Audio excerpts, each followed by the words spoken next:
This is the Dallas Morning News.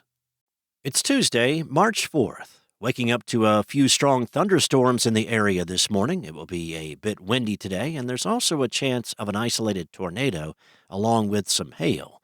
The high will be 73, breezy and cooler this evening with a low of 45. Here are today's headlines. On Monday, police said they had not made any arrests in connection with a fight that led to a stampede at a national cheerleading competition over the weekend, but the investigation is still ongoing.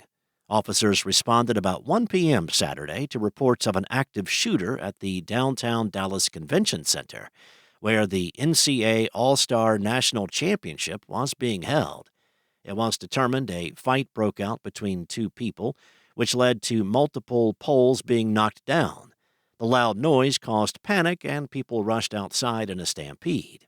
Law enforcement officials said the fight was between two adults. As of Monday afternoon, it was still unclear what led to the argument. At least 10 people were injured in the confusion. Jason Evans, a Dallas Fire Rescue spokesperson, said that they were taken to hospitals with injuries deemed non-life-threatening, ranging from bruises and scrapes to extremity fractures. Police officials also reaffirmed Monday in a written statement that they have found no evidence of a shooting, but are continuing to review video footage. In other news, a Texas health official is warning against measles parties as an outbreak grows in West Texas, resulting in the death of at least one unvaccinated school-aged child. In a press briefing Friday, Dr. Ron Cook, Chief Health Officer for the Texas Tech University Health Sciences Center in Lubbock, urged families to avoid such gatherings and instead get vaccinated. Cook said, "We cannot predict who is going to do poorly with measles, be hospitalized, potentially get pneumonia or encephalitis, or potentially pass away from this. It's a foolish thing to have measles parties." It is not known if measles parties are actually popping up in West Texas. Asked for more information, Cook said, "It's mostly been social media talk."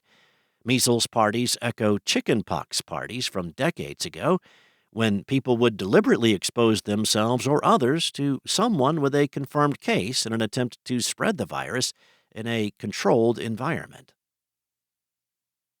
Next up, the city of Dallas has received a key document in the effort to keep the downtown Neiman Marcus store open as it looks to meet with the company owner.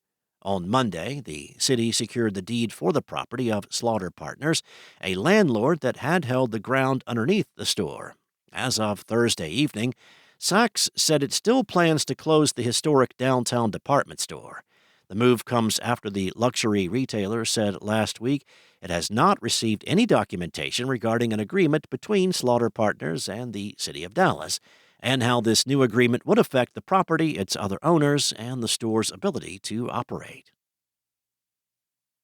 And Dallas City Council member Carolyn King Arnold filed an emergency petition with the state appeals court on Monday, seeking a spot on the May 3rd election ballot, despite already being deemed term-limited by the city.